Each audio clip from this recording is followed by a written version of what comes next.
नमस्कार,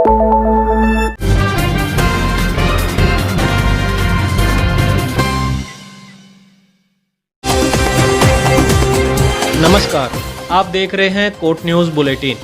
मनोहरपुर थाना इलाके के खोरा गांव में एक युवक का शव मिलने से सनसनी फैल गई। मृतक के परिजनों ने हत्या की आशंका जताई है। परिजनों का कहना है कि युवक की गर्दन और शरीर के दूसरे हिस्सों पर जलने के निशान साफ दिख रहे हैं।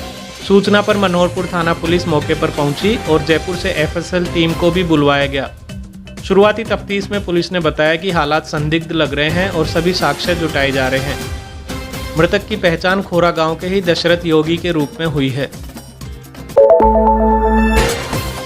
कोटपुतली के लिए आज खुशी की बड़ी खबर आई है। 10 जून को यहां बीसीएमओ और नागाजी की गौर अर्बन पीएचसी की टीम ने करीब 40 लोगों के सैंपल लिए थे। ये लोग वे थे जो पॉजिटिव केसों के सीधे संपर्क में आए थे। इनमें दिल्ली से आई कांसली की महिला का भाई जो हीरा मोती सिनेमा के पीछे रहता है, ढाणी बागवाली में गुड़गांव से आए युवक के परिजन, गौशाला रोड पर रहने वाला परिवार और बनेठी देवता भूरी भड़ाज के लोग शामिल थे। इन सभी लोगों की कोरोना टेस्ट रिपोर्ट नेगेटिव आई है। राहत की एक और बात यह है कि ढाणी बागवाली का जो युवक पॉजिटिव पाया गया था उसका दूसरा टेस्ट अब नेगेटिव आया है।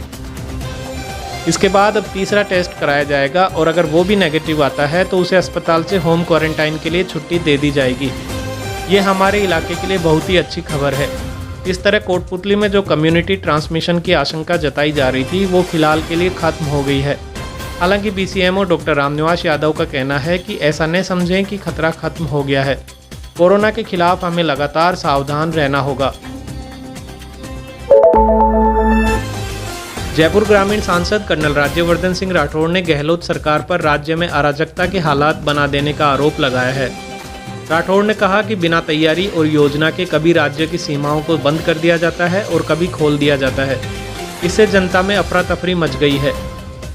कांग्रेस विधायकों को होटल में पहुंचाने के मामले पर उन्होंने कहा कि गुटबाजी कांग्रेस में है लेकिन जनता भुगत रही है। सरकार जनता के प्रति अपनी जिम्मेदारियों को छोड़कर विधायकों की बाड़ेबंदी में लगी है। राठौड़ ने राज्य सरकार पर गर्मी के इस मौसम में बिजली और पानी की समस्या का समाधान नहीं कर पाने के आरोप भी लगाए। सरकार और जनप्रतिनिधि पेयजल योजनाओं पर करोड़ों खर्च करने का दावा करते हैं, लेकिन बानसूर के रामपुर और सबलपुरा में जब कोट न्यूज़ की टीम ने जमीनी पड़ताल की तो लोग बूंद बूंद को तरसते नजर आए। संवाददाता सुरेश सैनी की रिपोर्ट दिखाती है कि यहाँ 3 किलोमीटर दूर से पाइपलाइन जरूर लाई गई है, लेकिन उस पर दबंगों ने अपना जोर दिखा रखा है। हालात ये हैं कि रामपुर तक पहुँचते पहुँचते इसमें आधा ही पानी रह जाता है। न जाने क्यों जलदाय विभाग इस लाइन की मरम्मत ही नहीं करवाता है। यही नहीं, कागजों में यहाँ टैंकरों से पानी की सप्लाई भी दिखाई जा रही है, लेकिन 1-2 मोहल्लों को छोड़कर कहीं किसी ने टैंकर कभी देखे ही नहीं। मोहल्लों में रखी पानी की टंकियां भी महीनों से पानी के लिए तरसी हुई हैं। हालात ये हैं कि लोगों को सुबह से ही सारे काम छोड़कर पानी के जुगाड़ में जुटना पड़ता है। ग्रामीणों के आक्रोश पर अब विधायक शकुंतला रावत ने संज्ञान लिया है। रावत ने जलदाय विभाग को जल्द ही व्यवस्था दुरुस्त करने के निर्देश दिए हैं। एक ढाणी के लिए 2-2 टैंकर की हमने व्यवस्था करी है। जैसे एक मोहल्ला है वहाँ 2 के लिए, सबलपुरा है 2 सुबह जाए 2 शाम को चले जाएं। अगर टंकी भरी हुई है तो दूसरे दिन 2 सुबह चले जाएंगे। जैसे लुहार वाला है तो वहाँ शाम को चले जाएं। फिर मैंने एक और व्यवस्था कराई कि 1 टैंकर सुबह भी आप डालिएगा। जैसे हाजीपुर है वहाँ पर टैंकर की व्यवस्था कराई। फिर उन्होंने कहा साहब 5 चल रहे हैं, 2 और करवाओ आप। फिर मैंने 2 उसी दिन सेम डे में यहीं बैठी थी, मैंने 2 और बढ़वाए थे। फिर कुछ लोग बीच में ही टैंकरों को रोक लेते हैं, गांव ढाणी वाले। तो इस तरह से कई बार शिकायत हो जाती है कि मैडम हमारी ढाणी तक नहीं पहुंच पाया और आपने चलवाया था। फिर हम उसके लिए दूसरी व्यवस्था करते हैं। शाहपुरा नगरपालिका अध्यक्ष पर भ्रष्टाचार का गंभीर आरोप लगा है। इस मामले में निष्पक्ष जांच की मांग पर कांग्रेस पार्षदों और अन्य लोगों ने उपखंड अधिकारी को यूडीएच मंत्री शांति धारीवाल के नाम एक ज्ञापन सौंपा। कांग्रेस नेता बंशीधर सैनी ने बताया कि ये मामला साल 2018 का है, जिसमें अध्यक्ष रजनी पारिक ने नियम विरुद्ध 15,34,879 रुपये का भुगतान कर दिया, जबकि इस टेंडर में अमानत राशि मात्र 10,000 रुपये ही अंकित थी। एसडीएम साहब को चेयरमैन के खिलाफ ज्ञापन दिया है। जो 2018 में जो टेंडर हुआ था माइक और टेंट वगैरह का, उसमें जो कपड़ा है उसकी जांच के लिए ज्ञापन दिया है। शाहपुरा में जो नगरपालिका चेयरमैन है उनके द्वारा टेंडरों में कुछ अनियमितता करके राजकीय राशि का दुरुपयोग करने की शिकायत आई है। इसकी जांच की जाएगी और जो भी कार्रवाई होगी नियमानुसार वो की जाएगी। विधानसभा के पूर्व उपाध्यक्ष राव राजेंद्र सिंह ने मनोहरपुर में लोगों को केंद्र सरकार की उपलब्धियों वाला पत्रक वितरित किया। इससे पहले वामनदेव मंदिर में सिंह का साफा बांधकर सम्मान किया गया। प्रधानमंत्री नरेंद्र मोदी के इस पत्रक के साथ ही लोगों से कोरोना बचाव के उपायों पर भी चर्चा की गई। ग्रामीणों ने कांग्रेस राज में विद्युत विभाग द्वारा बेतरतीब भरी जा रही VCR का मुद्दा उठाने की मांग की। इस दौरान बीजेपी मंडल अध्यक्ष राम प्रकाश, संपूर्णानंद शर्मा, ब्रजेश सोनी, सरदार खान और अन्य लोग भी साथ रहे। कोटपुतली विधानसभा के उत्तर मंडल में भी आज लगातार 5वें दिन बूथ संपर्क अभियान जारी रहा। एडवोकेट रमेश रावत ने बताया कि आज अभियान की शुरुआत देवता छादड़ा के सहज भारती मंदिर से की गई। कार्यकर्ताओं ने घर घर जाकर लोगों को केंद्र सरकार की 1 साल की उपलब्धियां बताने वाला प्रधानमंत्री नरेंद्र मोदी का पत्रक वितरित किया। ब्राह्मण महासभा ने आज कोटपुतली तहसीलदार अनूप सिंह का अभिनंदन किया। सिंह को कोरोना वॉरियर के रूप में प्रशस्ति पत्र, मास्क, सैनिटाइजर भेंट स्वरूप प्रदान किए गए। महासभा के अध्यक्ष भास्कर शर्मा ने बताया कि तहसील कार्यालय के अन्य कर्मचारियों और सरदार जनाना अस्पताल में भी कोरोना योद्धाओं को मास्क, सैनिटाइजर और प्रशस्ति पत्र वितरित किए गए।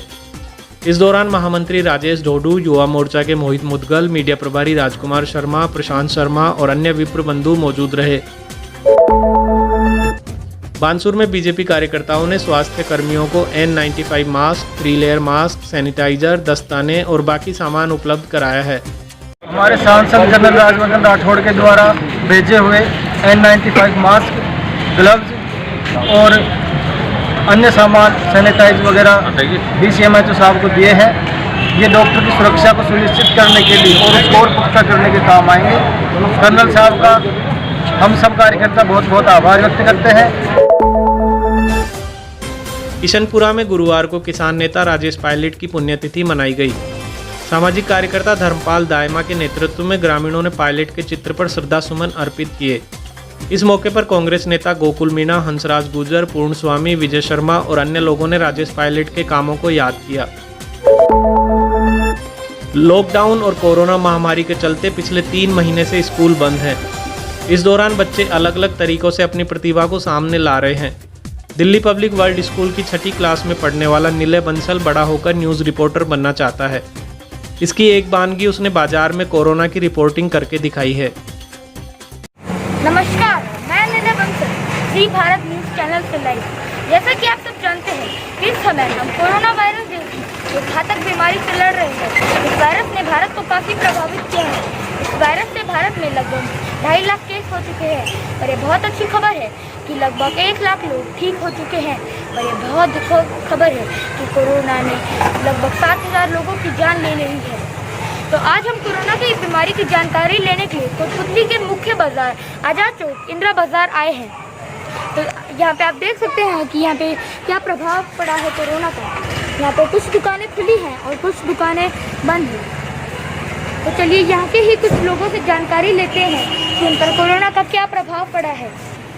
कोरोना का बिजनेस पॉइंट ऑफ व्यू से ग्राहकी कम है, माल की रेट ज़्यादा हो गई है, माल की डिस्पैचिंग कम हो रही है और कोरोना का कम्युनिटी स्प्रेड बढ़ रहा है। बाकी और बेस्ट सेफ्टी के लिए मास्क लगा के रहिए और किसी तक हाथ धोइए और सोशल डिस्टेंसिंग रखिए। धन्यवाद। देखा यहाँ पर कि कोरोना की इस बीमारी से व्यापारियों पर क्या प्रभाव पड़ा है। यहाँ पे सभी व्यापारी मास्क पहने रहे हैं। यहाँ पे सभी व्यापारियों को कोरोना के कारण होने वाली आर्थिक मंदी से जूझना पड़ रहा है। तो फिर मिलेंगे एक नई खबर और एक नई जगह के साथ। जय Hind.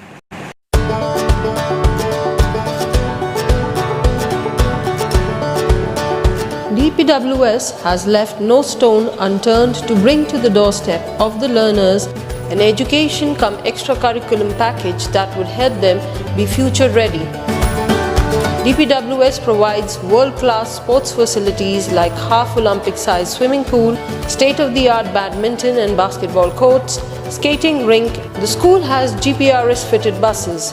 The school has blended learning with smart class facilities in each classroom. The music and instrumental classes have the latest technology. Children are taught guitar, congo, tabla, harmonium, and the list is endless. The art and craft classes help the children develop imagination and dexterity. The staff is highly experienced and well qualified to teach and impart knowledge to to the 21st century learners.